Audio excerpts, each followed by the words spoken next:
poor starving Googie munchings and crunchings. Nice apple.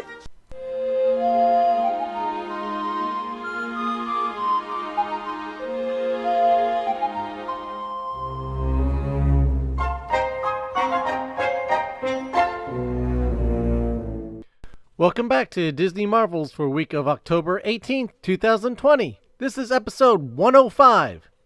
Disney Marvels, the show about Disney, Marvel, Lucasfilm, Muppets, Pixar, 20th Century, the parks, and much, much more.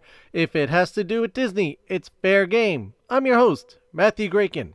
Hey, on a side note, I want to take this moment to say I want to change the show up a little bit, and I want you, the listener out there, to be part of this show.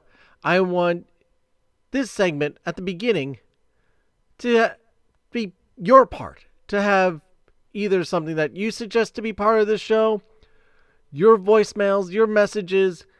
I want somehow a discussion that you want. I want you to be part of this show, and I want to dedicate the beginning of this show to you. So now, more than ever, please email any suggestions, any questions, any comments that you would want to be part of the show to disneymarvels@gmail.com, or go to anchor.fm/disneymarvels to leave a voice message, or you could record a voice message on your phone and email it to disneymarvels@gmail.com. All easy ways. Send it to me. Be part of the show. Join in, and this is be our show, and this will be awesome because I'm sure everyone would love to hear what you have to say. Nothing's going to be off the table as long as it has to do with Disney or it's appropriate. Bring it up. Let's hear the conversation, and let's see what we can make of this, because I'm really excited about this. I hope you're excited about it, and I want you to be part of us, part of the Disney Marvel show. This show is about you guys, is for you guys. Now I want you part of it. So please, email, voice messages, whatever, smoke signals. I'll look for them at the sky. Send them this way. Carrier pigeon, we accept those too. And I want you to be part of this show. We'll be back after a few words from our friends and sponsors. Hi Disney Marvels fans, my name's Tash and my BFF Mercedes and I make a weekly podcast dedicated to all things Disney. From music, movies and food and parks to fun weekly challenges, we discuss it all over at Chat Disney. You can find us on Instagram at Chat Disney or Twitter at Chat Disney UK. We release weekly episodes every Monday morning, which can be found on Spotify and the Apple Podcast app. Bye for now. And now, on with the show.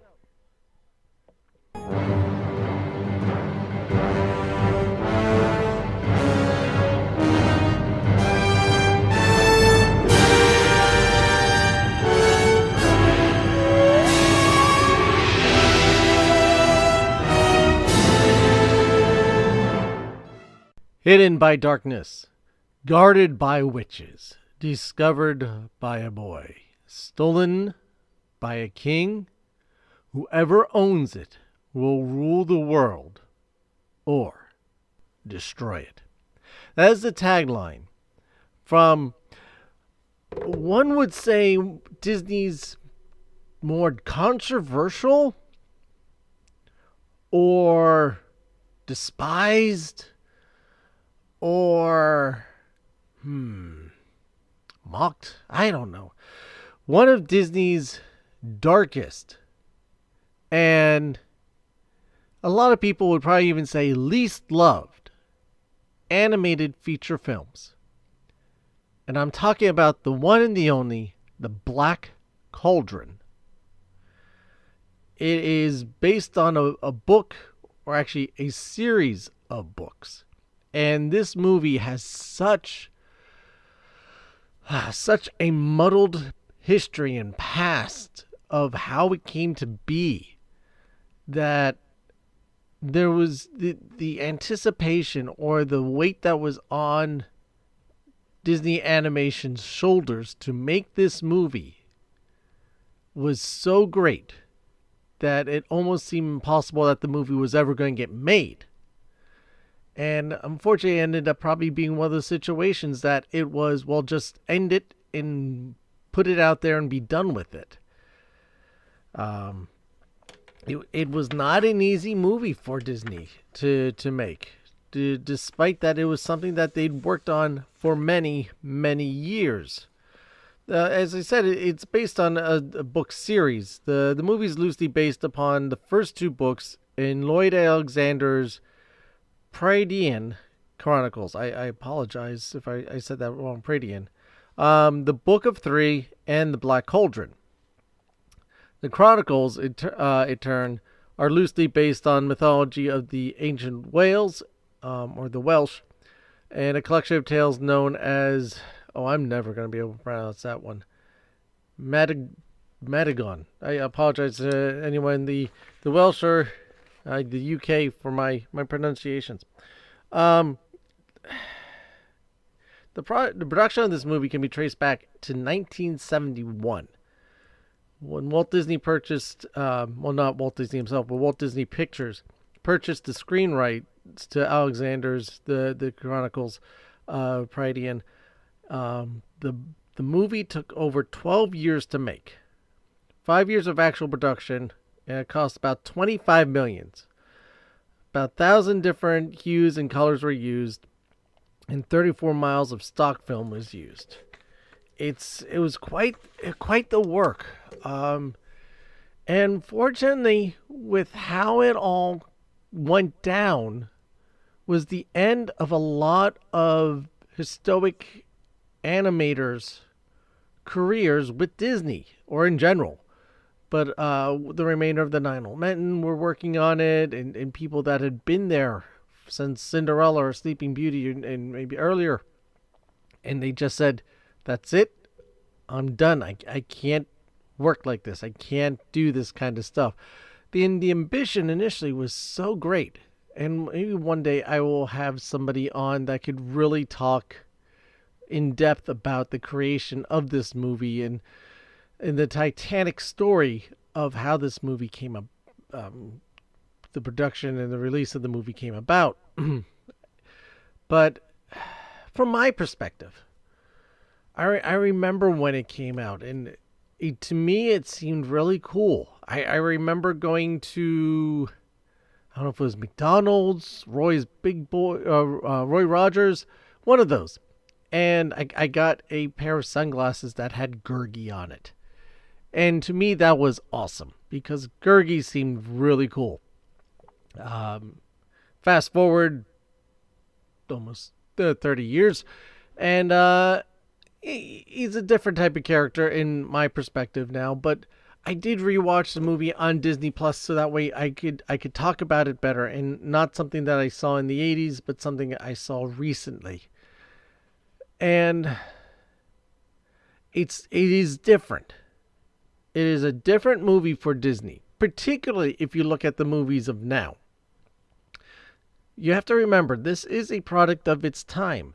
And a lot of the movies in the 80s had much heavier tones to them for whatever reason. That's just how the movies were made. I mean, you even look at one of my favorites from that time was the Transformer movie. And, here's this line of characters that, particularly young boys, really marketed to young boys, that here's all your favorite characters from this TV show, and you have their toys, and they're on the big screen. You're watching a movie, and spoiler alert, in the first 10 minutes, most of them die. So yes, the way stuff was presented in the 80s was a lot heavier. I mean, at the end of the 80s, you get Little Mermaid, but that's 89. This is 4 years earlier.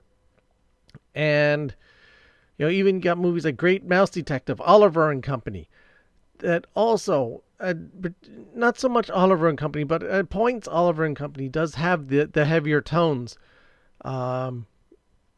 Great Mouse Detective, again, has some heavier undertones to it. And Black Cauldron just kind of sums it up with a lot of it. Some beautiful, beautiful work with watercolor and the beginning of what will become computer special effects that they put into it, which partially boosted the budget. And also they use probably one of the last use of the multi-plane camera at the very beginning, which does kind of seem out of place now. It worked great for Snow White in movies that it was used in afterwards. This time it did seem a little dated, but it still works great. However, you thinking about how they used it and how they made it, it was really, really awesome. It is about a boy who gets thrown onto a journey, a quest that he is not ready for. At least we know he's not ready for it. He thinks he's going to be ready for it. And inevitably blunders the quest, and things progress from there. But to me, I actually, should I say, enjoyed it? I didn't dislike it.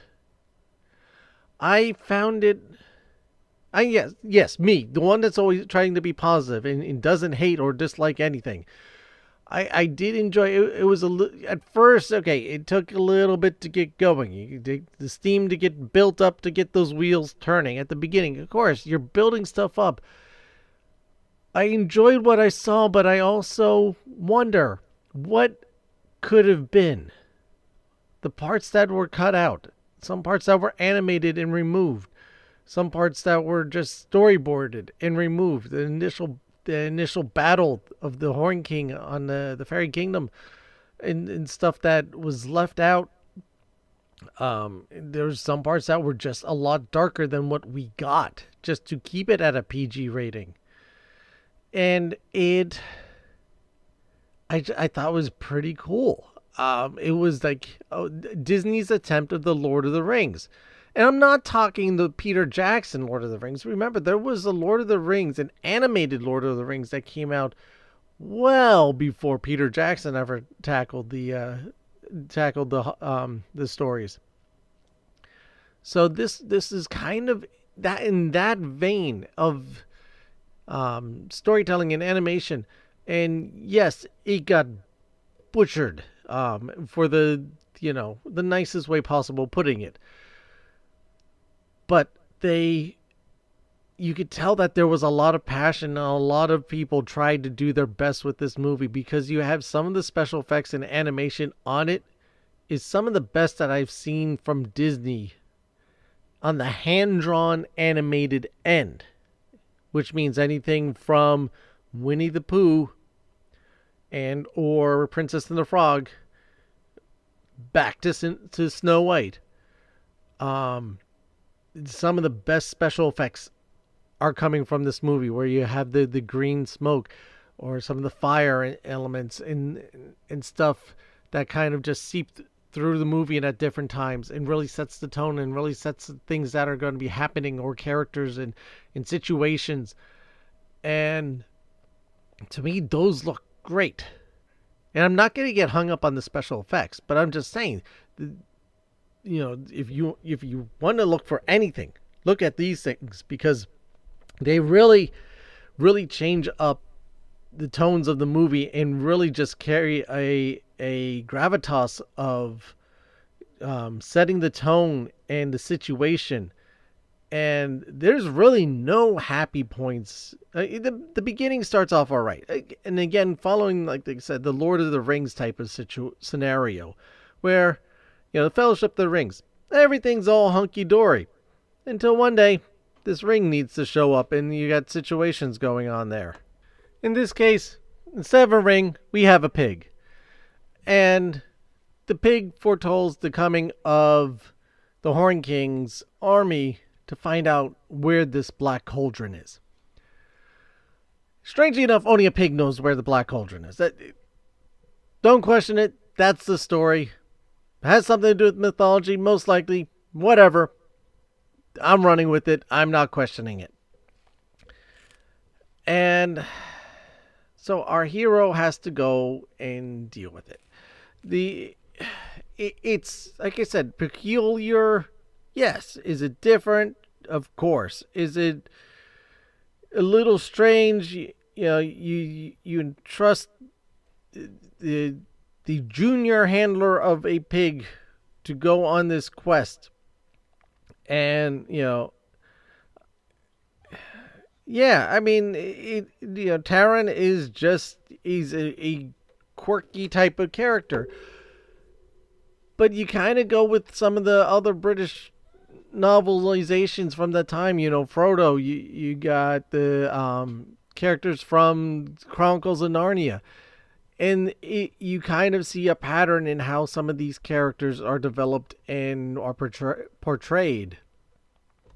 So no, he's not too far from an Edmund or a Percy or any of those. So like I said, so how the characters are introduced are a bit rushed. And so, you don't, some of the characters, you really don't get a good sense of who the character is and the relationship and why all of a sudden are they bound together, other than they're trying to escape. And then you just end up on this quest together, which, again, Lord of the Rings, kind of how that happened too. You just, you have the main characters walking along and then, other people are showing up and going on the magic quest as well with them, or the quest as well. So that's, again, acceptable. And I'm not saying that this is up to the level of Lord of the Rings. I'm just using it as comparisons because you have a lot of similarities in that. The Horn King is a scary villain. And he, I think in some ways, was underutilized. And I know this movie was butchered again, taken apart, and we lost a lot of what made this character so bad, or evil. And you get a sense of it, and you know that there was more there, and just the way that he acts, and the way that he looks, and the way that he moves is just fantastic.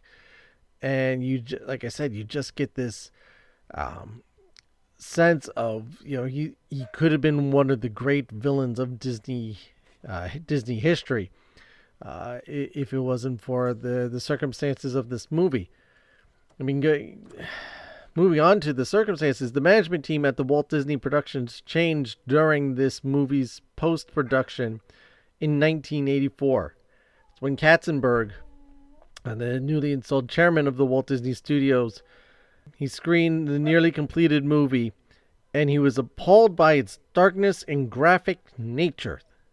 That's his words, not mine. He suggested editing the movie, and when the producer, Joe Hale, protested, animated movies are typically not edited in post-production the same way live-action movies are. Usually it's done during production and pre-production. Katzenberg responded by having the movie brought into an editing bay and edited it himself. Informed what Katzenberg was doing by Hale, Michael Eisner, then newly installed CEO and chairman of the Walt Disney Production, called Katzenberg into the editing room and convinced him to stop.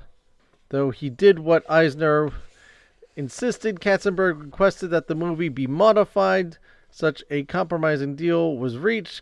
Katzenberg then delayed the scheduled Christmas '84 release to the July '85 so that the movie could be reworked. Had it not gone through the last-minute drastic changes, this movie would have held the distinction of being the only full-length Disney animated movie and the first movie released under the Walt Disney Picture banner to be rated PG-13 or even R by MPAA.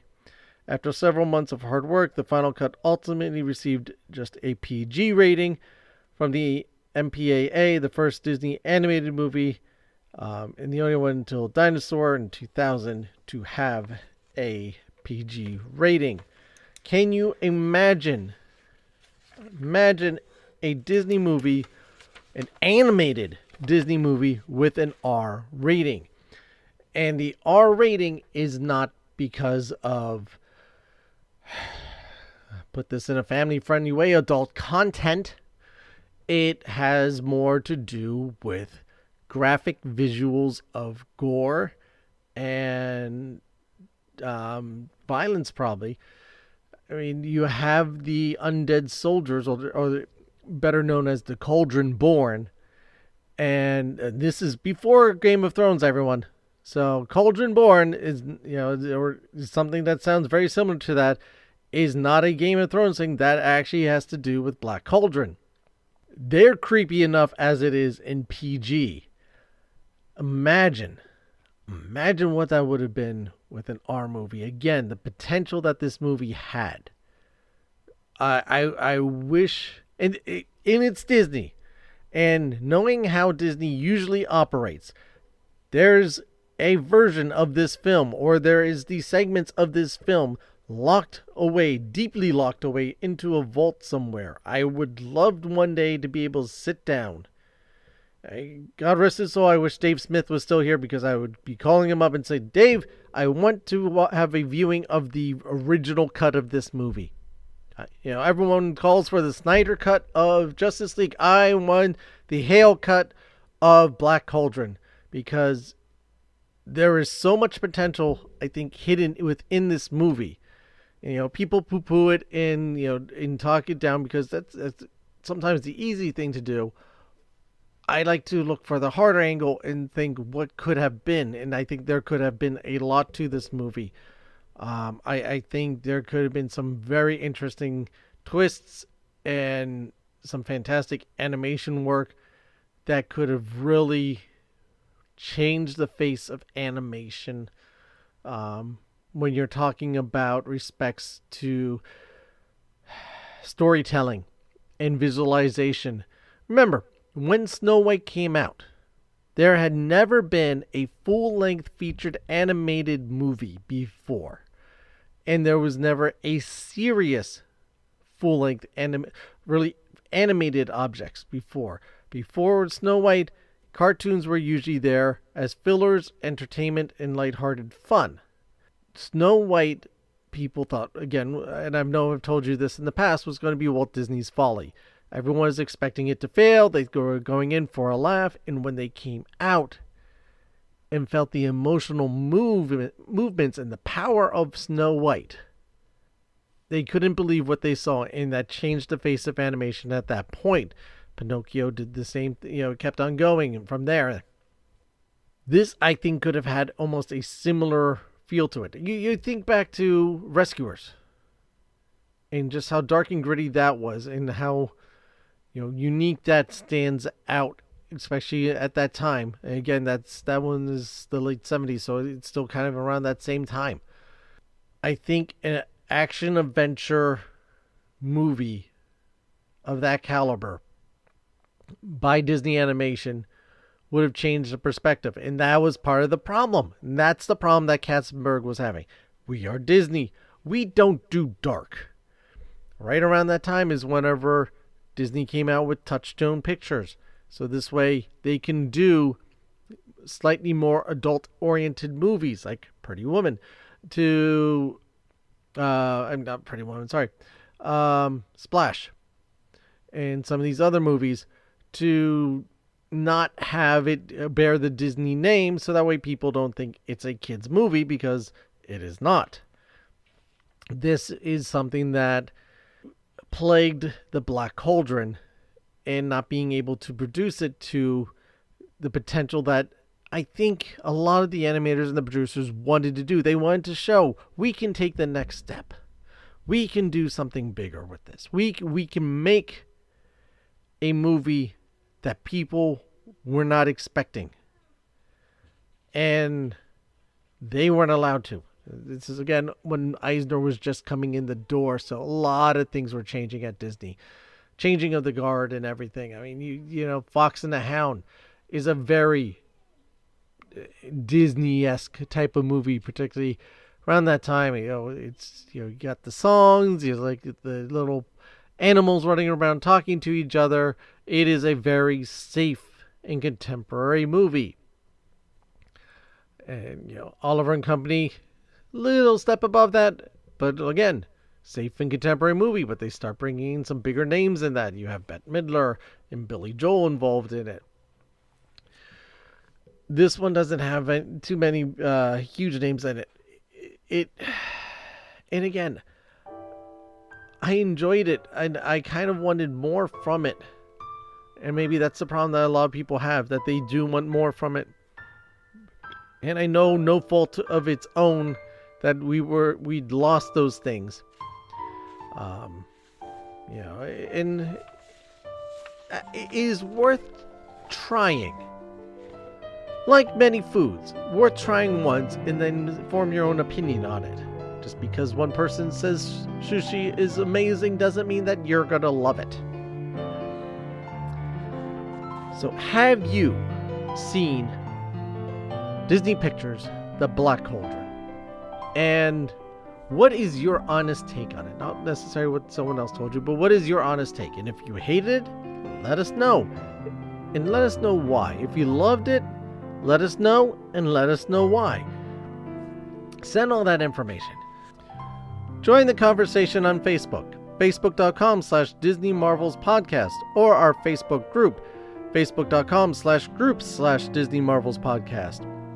We're also on the Instagram at Disney Marvels Podcast, and on the Twitter at Disney Marvels.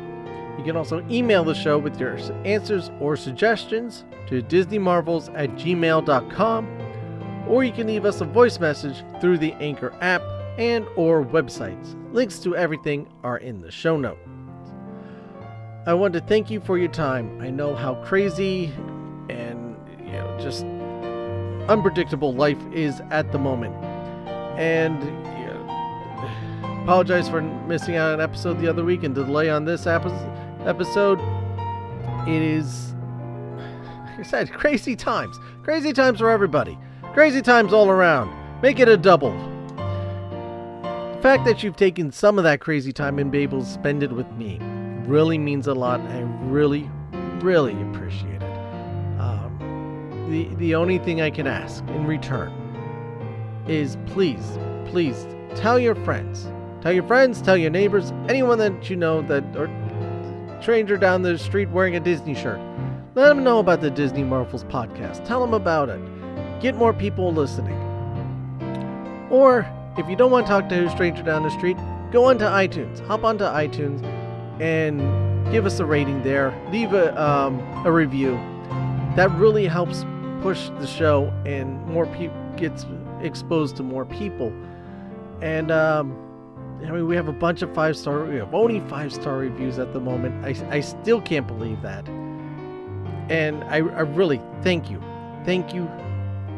for taking your time and giving us such wonderful reviews. It just fills me with such joy. And I can't do this show without all of you.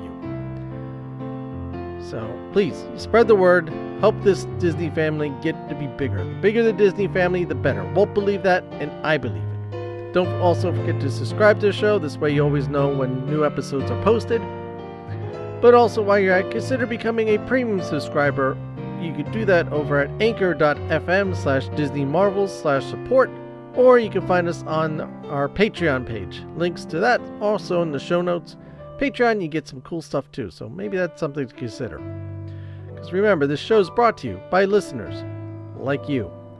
Whatever you're facing out there, no matter how difficult, how impossible, just how dark and just kind of overwhelming things may seem right now and at this moment, don't give up.